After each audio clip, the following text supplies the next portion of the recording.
Le 14 novembre 1975, dans la ville de Sumter, en Caroline du Sud, aux États-Unis, la police se met en planque devant une maison modeste de la ville. Après quelques heures d'attente, un homme, tout ce qu'il y a de plus banal dans cette région agricole des États-Unis, sort de cette même maison et se dirige vers sa voiture. La police se jette alors sur lui et le met en état d'arrestation. Cet événement allait mettre fin au périple macabre d'un des tueurs en série les plus terrifiants des États-Unis. Bonjour à toi, âme innocente, je suis Azazel, l'archange des ténèbres. Je suis venu dans ton monde pour sonder le plus sombre de l'âme humaine. Aujourd'hui, je vais te raconter l'histoire terrifiante de Donald Henry Gaskins, surnommé The Meanest Man in America, ou l'homme le plus méchant d'Amérique en français. Mais avant que je ne débute ce récit, suis ton destin et abonne-toi à cette chaîne. L'heure est maintenant venue de plonger avec moi dans les abîmes.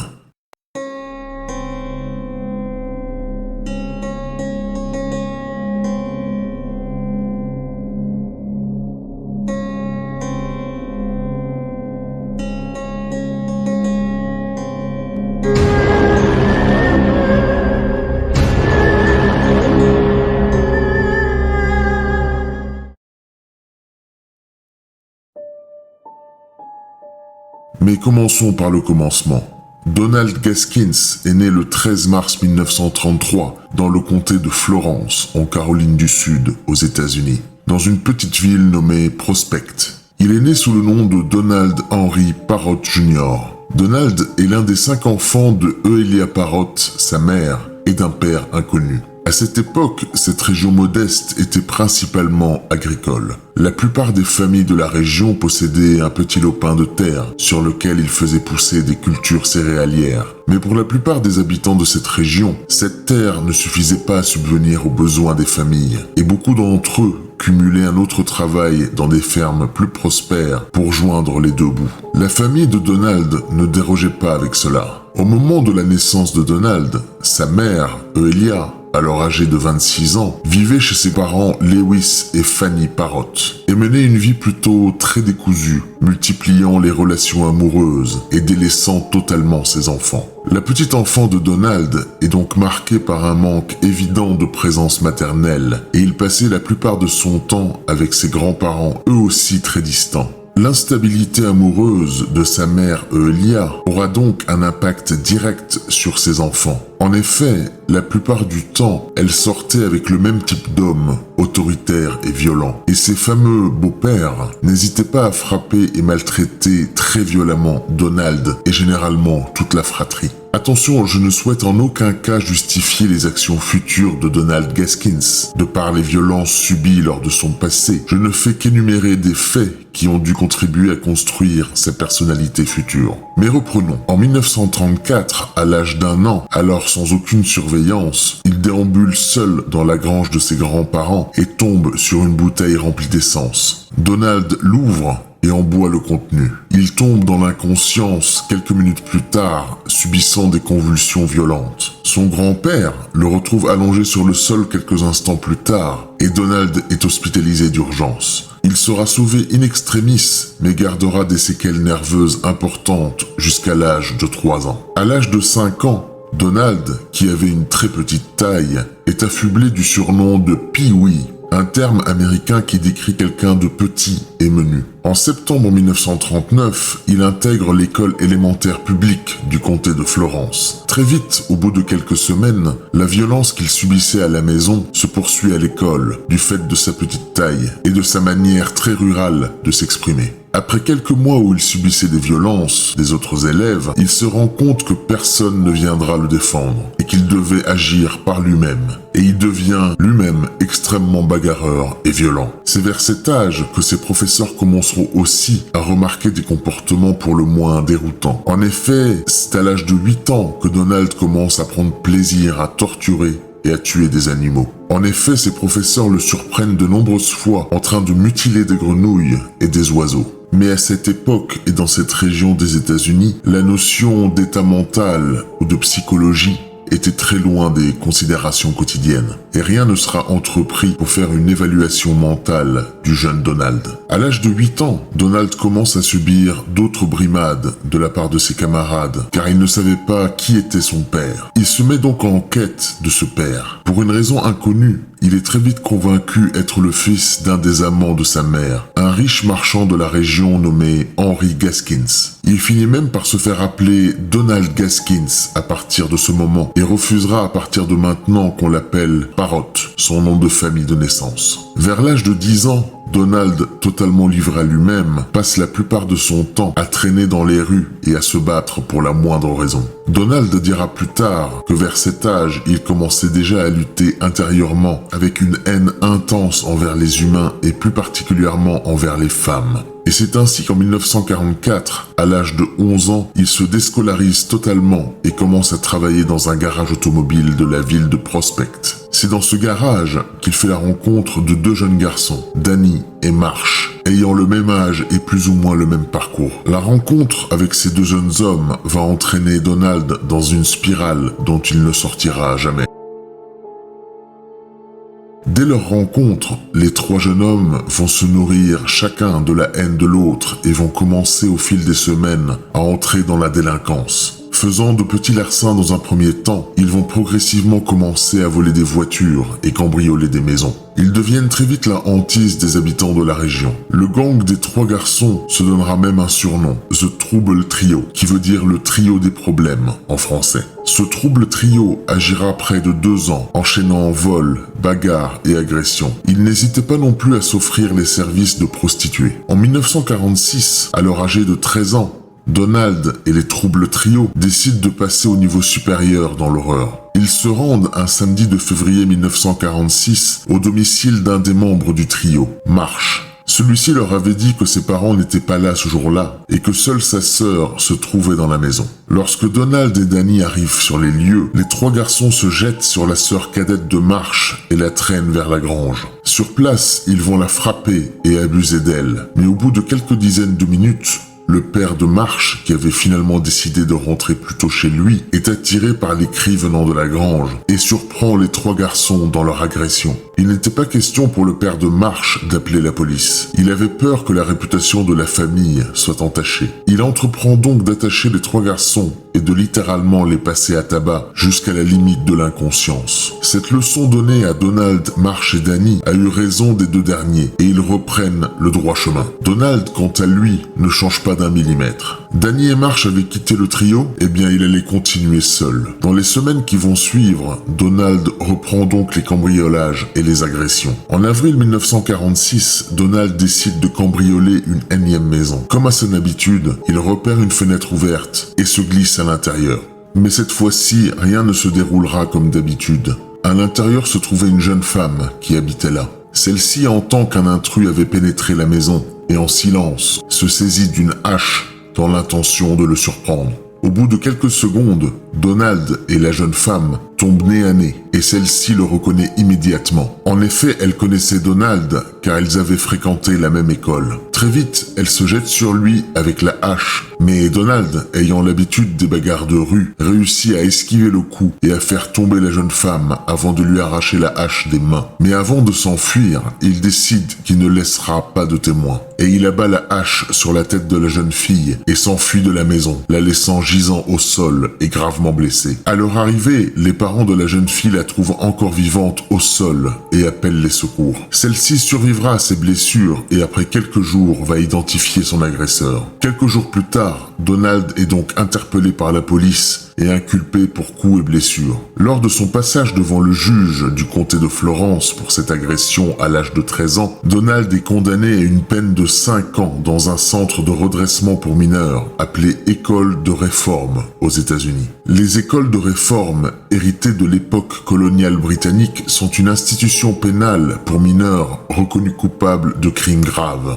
Elles ont été créées comme une alternative à la prison pour faciliter la réinsertion des jeunes condamnés après la fin de leur peine. Donald est donc envoyé à la South Carolina Industrial School, dans le comté de Florence, pour purger sa peine jusqu'à l'âge de 18 ans. Fait étonnant, c'est lors de ce premier procès que Donald apprend que son vrai prénom est Donald, preuve supplémentaire de l'absence de sa mère durant son enfance. C'est donc à l'âge de 13 ans en 1946 que Donald fait son entrée dans l'école de réforme. Mais très vite, au bout de quelques jours, du fait de sa petite taille, il devient très vite la cible des autres détenus de l'école, qui n'hésitaient pas à le frapper et à abuser de lui. Il finit même par dépit à accepter la protection des boss boys de l'école en échange de faveurs sexuelles. Les boss boys étaient des caïds que personne n'osait approcher dans l'école de réforme, à l'instar du schéma des prisons. Il tente à plusieurs reprises de s'évader, mais est à chaque fois repris et envoyé en isolement. À la suite d'une des tentatives d'évasion, il est même envoyé dans un hôpital psychiatrique pour des observations. Les psychiatres concluent que Donald était suffisamment sain d'esprit pour être réintroduit en école de réforme.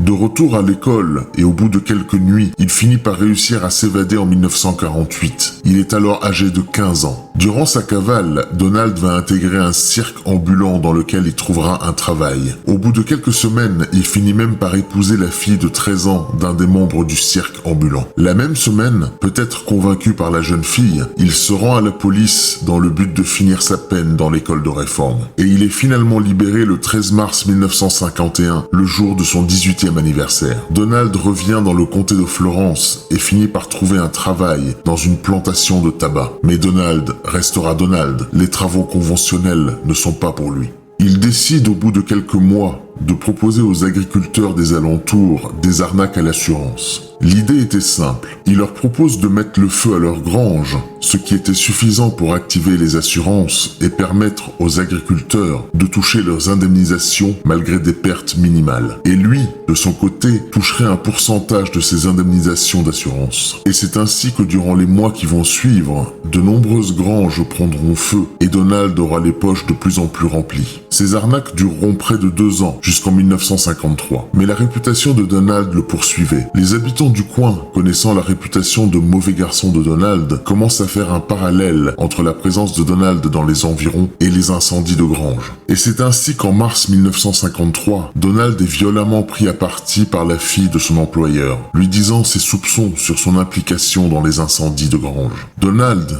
hors de lui, ramasse un marteau à ses pieds et abat celui-ci sur la tête de la jeune femme, lui fendant le crâne. La jeune femme survit à son agression et dénonce son agresseur à la police. Donald est donc une nouvelle fois arrêté et inculpé pour agression et tentative de meurtre quelques jours plus tard. Le juge le condamnera à 5 ans de prison. Oui, ça sera de la prison ferme cette fois-ci, puisque Donald est maintenant âgé de 20 ans. Donald purgera sa peine dans le pénitencier d'État de Caroline du Sud, dans la ville de Columbia. Sa nouvelle vie en prison n'était pas différente de son expérience à l'école de réforme. Très vite, il devient la cible des autres détenus et commence à subir des violences et des abus. Comme à l'école de réforme, il accepte la protection des powermen en échange de faveurs sexuelles. Les powermen en prison étaient les équivalents des boss boys à l'école de réforme. Des caïds respectés que personne n'osait approcher du fait de leur dangerosité. Dans la tête de Donald germe alors une idée. Il pense alors que pour qu'il puisse survivre à la prison, il devait aussi devenir un powerman.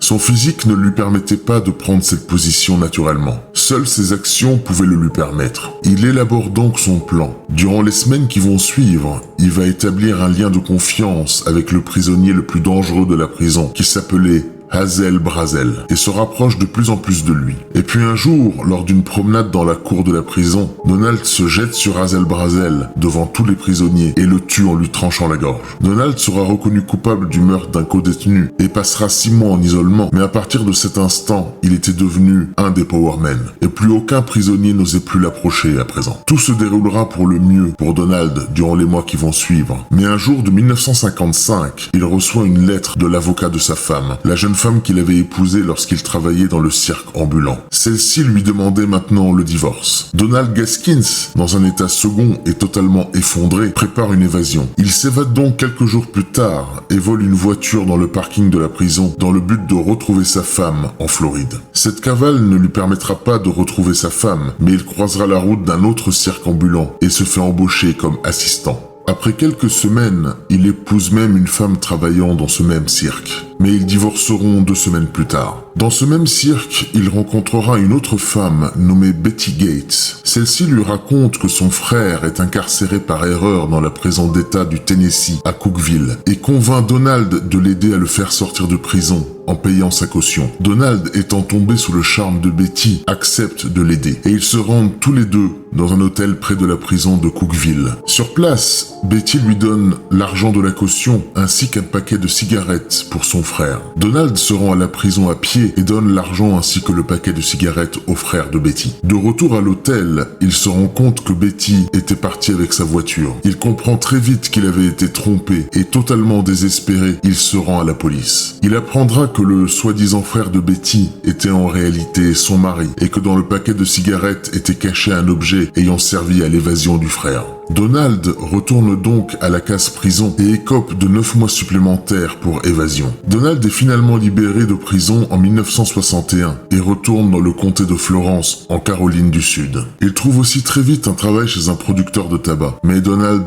replonge très vite dans la criminalité en commettant des cambriolages. Il deviendra même le chauffeur d'un pasteur protestant itinérant. Ce travail lui permettra durant quelques mois de parcourir le pays et de commettre dans l'impunité totale et sans possibilité de traçage de nombreux cambriolages. En 1962, à l'âge de 29 ans, il se marie une 3e fois, mais finit par divorcer quelques semaines plus tard, sa femme le trouvant instable et violent. La même année, frustré de ce nouvel échec sentimental, Donald agresse et abuse d'une jeune fille de 13 ans. Celle-ci le dénonce et Donald est de nouveau arrêté et envoyé au tribunal pour son audience préliminaire dans le tribunal du comté de Florence. Pendant qu'il attendait de passer devant le juge, il remarque une fenêtre ouverte à sa portée. Prenant tout le monde par surprise, il se précipite vers elle et se jette par la fenêtre du 2e étage et prend la fuite vers la Caroline du Nord en volant une voiture sur le parking du tribunal. Durant sa cavale, il fait la rencontre d'une jeune femme avec laquelle il se mariera. Mais Donald pouvait de moins en moins réfréner la violence qu'il avait en lui. Au bout de quelques semaines, sa nouvelle femme porte plainte contre lui pour coups et blessures et Donald est de nouveau arrêté. Il est condamné à 6 ans de prison pour l'agression de sa femme et de la jeune fille qui avait porté plainte contre lui plus tôt. Il purgera cette peine dans le pénitencier d'État de Caroline du Sud.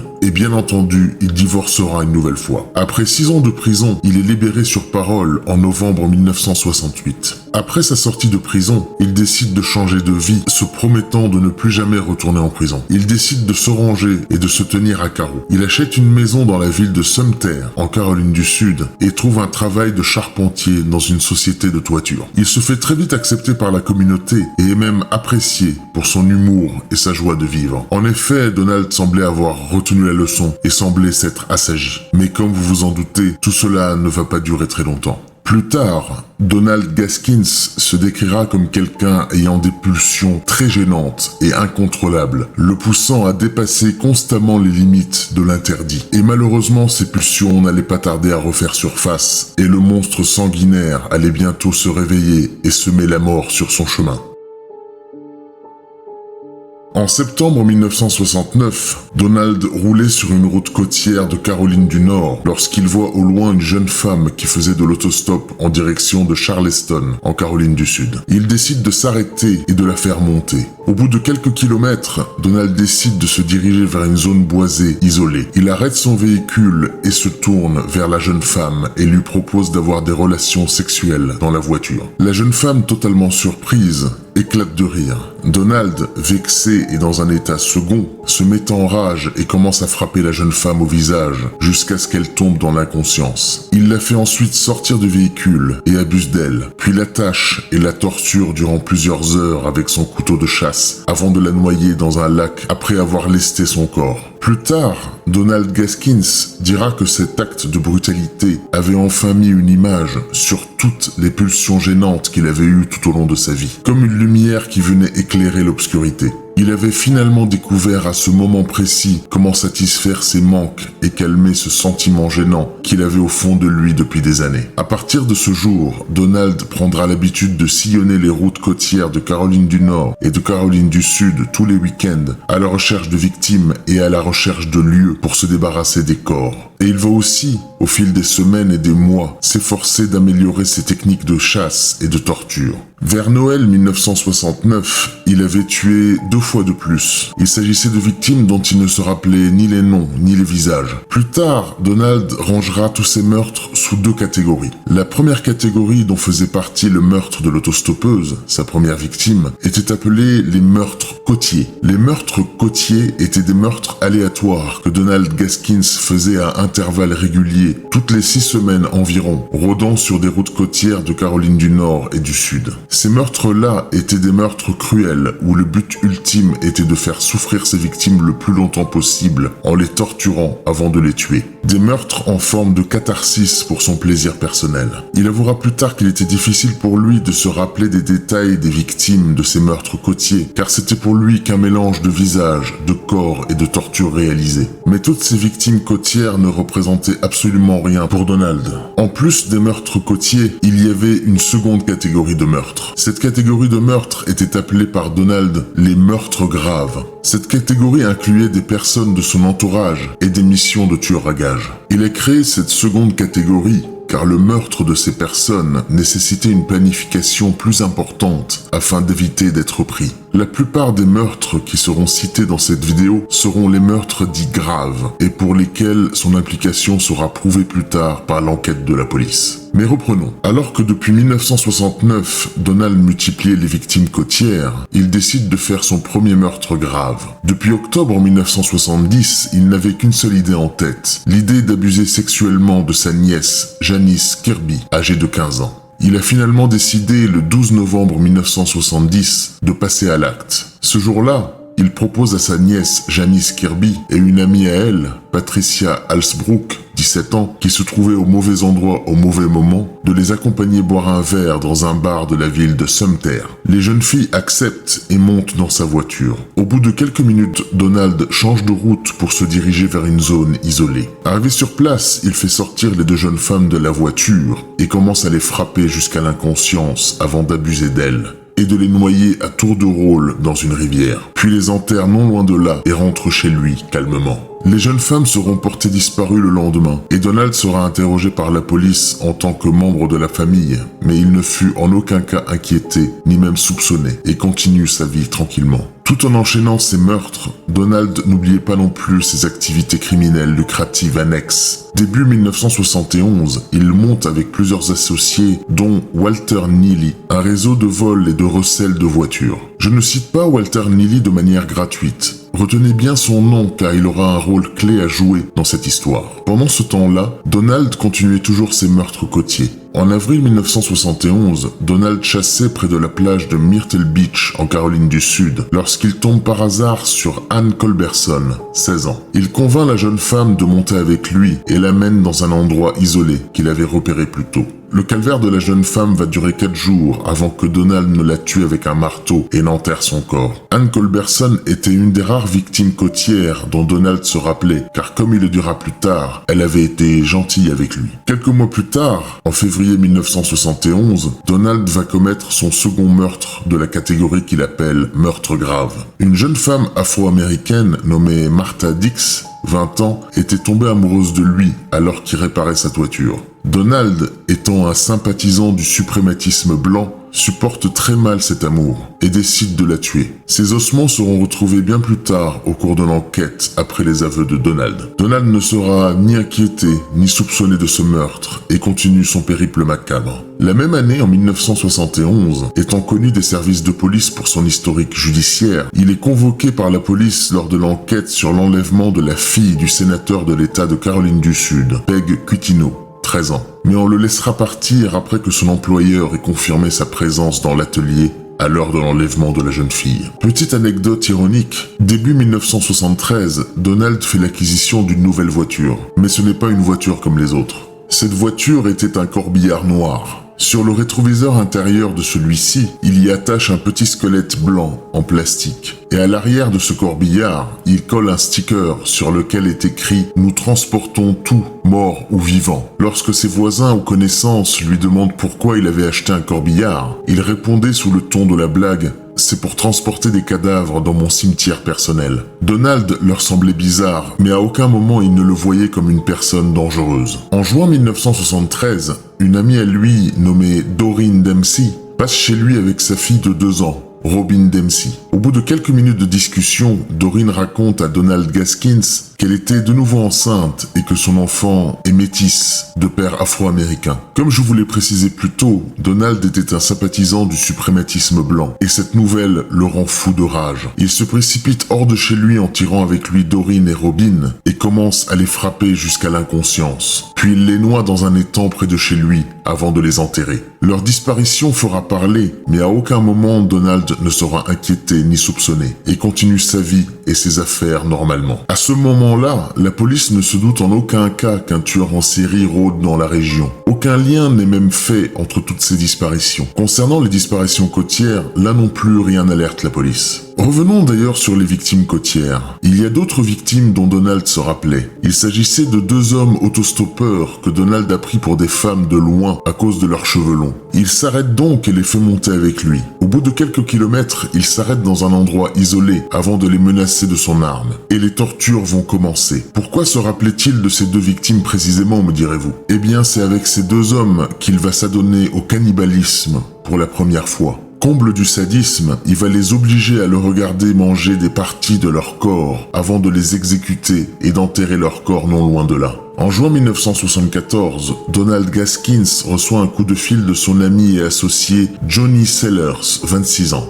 Johnny demande à Donald de le rejoindre immédiatement chez lui pour une affaire urgente. Lorsque Donald arrive sur place, Johnny Sellers le prend directement à partie pour une histoire d'argent non payé sur un véhicule volé. Excédé, Donald Gaskins sort son arme au bout de quelques minutes et abat froidement son ami. Et aussi la petite amie de celui-ci, Jessie Judy, 22 ans, pour ne pas laisser de témoins. Là encore, il ne sera ni inquiété, ni soupçonné. Début janvier 1975, lors d'une de ses parties de chasse sur les routes côtières, il repère un véhicule en panne sur le bas-côté de l'autoroute. Près de cette camionnette se trouvaient 2 femmes et un homme de type hippie. Il s'arrête donc au niveau de la camionnette et propose de déposer le groupe d'amis chez le dépanneur le plus proche. Mais comme vous vous en doutez, Donald va plutôt les emmener dans un endroit isolé avant de les torturer durant des heures et les tuer. D'habitude discret concernant ses activités meurtrières, Donald va cette fois-ci faire appel à son associé et ami Walter Neely pour l'aider à récupérer la camionnette. Celui-ci accepte et aide Donald à emmener la camionnette chez lui.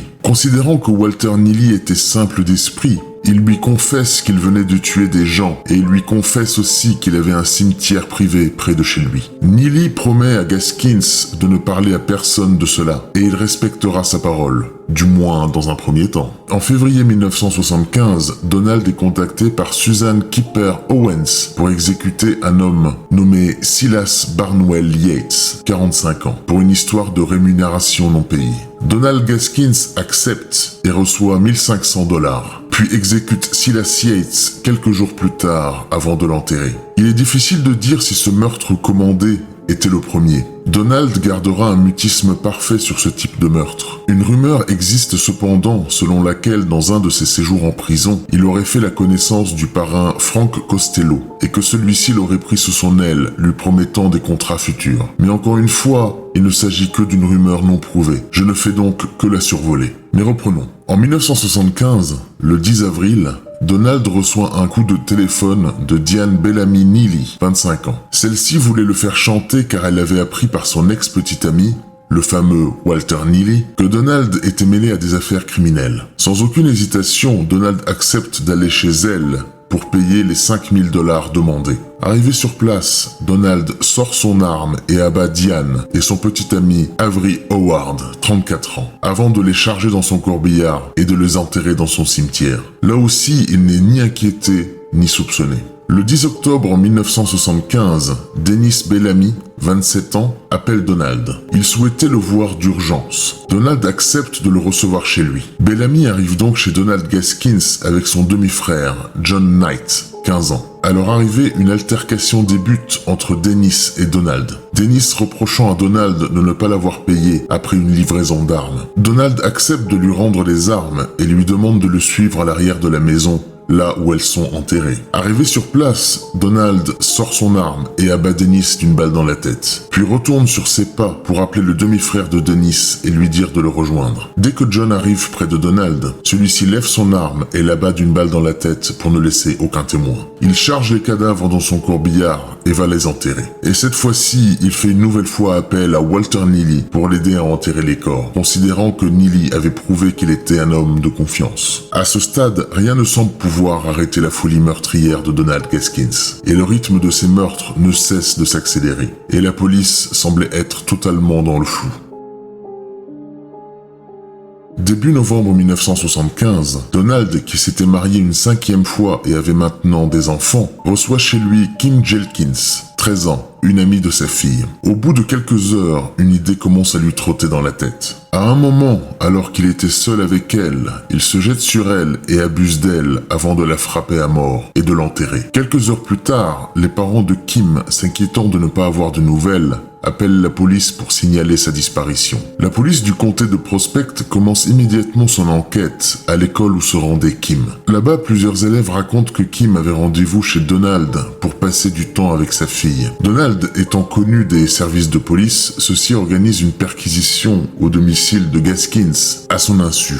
Sur place, ils vont trouver des vêtements et des affaires personnelles appartenant à Kim. C'est une découverte importante et suffisante pour demander un mandat d'arrêt à l'encontre de Donald Gaskins. Il n'est pas question de meurtre à ce stade, mais les découvertes faites étaient suffisamment troublantes pour au moins l'interroger sur la disparition de la jeune fille. Le 14 novembre 1975, la police se met donc en planque devant la maison de Donald. Au bout de quelques heures d'attente, celui-ci sort de chez lui et est tout de suite arrêté et emmené au poste de police pour interrogatoire sur la disparition de Kim Jelkins. Au bout de quelques heures d'interrogatoire, la police juge que les réponses de Donald sont suffisamment floues pour le garder et l'inculper pour détournement de mineurs et enlèvement. En parallèle, l'enquête continue pour essayer de retrouver la jeune fille et la police se rapproche de l'entourage de Donald, dont son ami et associé Walter Neely. Walter Neely est donc convoqué 2 jours plus tard pour faire une déposition. Mais dès que celui-ci se retrouve devant les enquêteurs, il craque nerveusement et commence à parler de l'organisation criminelle de Donald. Il dévoile aussi qu'il l'a aidé de nombreuses fois pour cacher des corps ou des preuves potentielles de meurtre. Il dévoile aussi que Donald possédait un cimetière privé dans lequel il enterrait ses victimes. Il en dessine même un plan pour y accéder.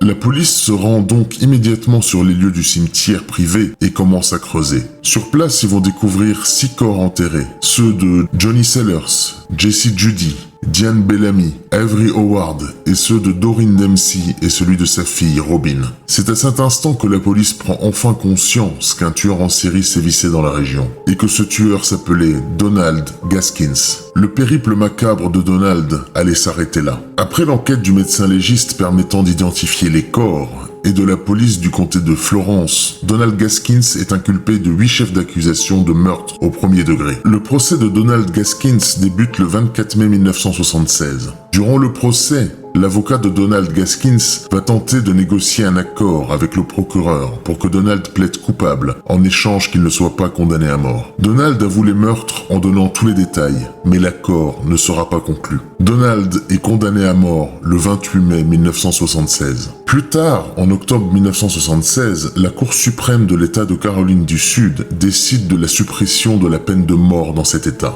Et la condamnation à mort de Donald Gaskins est donc commuée en condamnation à perpétuité sans possibilité de libération conditionnelle. Donald purgera sa peine dans le pénitencier d'État de Caroline du Sud. Mais ce n'est pas la fin de l'histoire. Donald n'a pas fini de faire parler de lui. Nous sommes maintenant le 18 mars 1978, dans la ville de Murrell Intel, dans le comté de Georgetown, dans l'état de Caroline du Sud. Myrti et Bill Moon, 2 personnes âgées, venaient juste d'ouvrir leur épicerie lorsqu'à 9h30, deux hommes armés de fusils de chasse entrent dans le magasin pour faire un braquage à main armée. Bill, menacé d'une arme, se dirige vers la caisse et la leur ouvre. Mais à cette heure-ci, les caisses sont encore à moitié vides. Les deux hommes frustrés décident de partir les mains vides. Mais au moment de sortir, l'un des braqueurs se retourne et se dirige vers le couple avant de les exécuter froidement. Tony Simo, le fils du couple, découvrira les corps quelques minutes plus tard. Les hommes seront identifiés quelques jours plus tard et arrêtés. Le tueur s'appelle Rudolf Tyner. Celui-ci sera jugé et condamné à mort et sera incarcéré dans le pénitencier d'État de Caroline du Sud. Mais Tony Simo, le fils du couple, n'était pas satisfait. Il voulait se faire vengeance lui-même. Au bout de quelques années, il apprend qu'un autre détenu avait un passé de tueur et même de tueur à gages. Ce n'était autre que Donald Gaskins. Tony Simo réussit à prendre contact avec Gaskins en 1982. Il embauche pour tuer Rudolf Tyner. Donald Gaskins accepte de remplir le contrat et commence à chercher le meilleur moyen pour le tuer. Il fera plusieurs tentatives pour empoisonner la nourriture de Tyner, mais sans succès. Il finit par trouver la solution. Il demande à Tony Simo de lui fournir des explosifs C4 et commence petit à petit à se lier d'amitié avec Tyner. Au bout de quelques semaines, le 2 septembre 1982, il donne à Tyner une radio qu'il avait réussi à piéger avec les explosifs. Et lui dit qu'il a réussi à la trafiquer pour en faire un talkie-walkie et qu'il suffirait de la mettre à son oreille et de l'allumer pour que les deux puissent communiquer. La suite est inévitable. Tyner s'exécute et est tué sur le coup par l'explosion. Tony Simo sera interpellé pour avoir embauché Donald pour le meurtre et sera condamné à 25 ans de prison, mais sera relâché sur parole au bout de 8 ans. Pour Donald, ce sera une autre affaire. En 1978, la Cour suprême de Caroline du Sud avait voté une loi pour rétablir la peine de mort. Le procureur profitera de ce dernier meurtre pour faire condamner Donald Gaskins à la peine de mort en 1982 pour le meurtre de Tyner. Donald va essayer d'échapper à cette condamnation par tous les moyens, en décidant d'avouer d'autres meurtres ou en avouant le meurtre de Peg Cutino, la fille du sénateur de Caroline du Sud. Mais rien n'y fera et tous ses appels seront rejetés. La veille de son exécution, il fait même une tentative pour mettre fin à ses jours, pour espérer être hospitalisé et ainsi repousser la date de son exécution. Mais il fut soigné à temps. Le 6 septembre 1991, à 1h10 du matin, Donald Gaskins est exécuté sur la chaise électrique. Avant son exécution, Donald se vantait auprès des autres prisonniers d'être le plus grand tueur en série des États-Unis. Il disait même avoir tué près de 100 à 110 personnes. Mais nous ne saurons jamais le fin mot de l'histoire, car il emporte son secret dans sa tombe. Et voilà, âme innocente, la terrifiante histoire de Donald Pee Wee Gaskins, ou l'histoire d'un homme conditionné dès sa naissance par la haine et la violence, et qui deviendra au fil des années un monstre sanguinaire sans aucune limite. L'histoire de Donald Gaskins a traumatisé profondément l'État de Caroline du Sud, et globalement tous les États-Unis. N'hésite pas à me faire part de tes impressions dans les commentaires de cette vidéo. Pour ma part, je te donne rendez-vous très bientôt pour une nouvelle histoire terrifiante. À très vite dans tes cauchemars.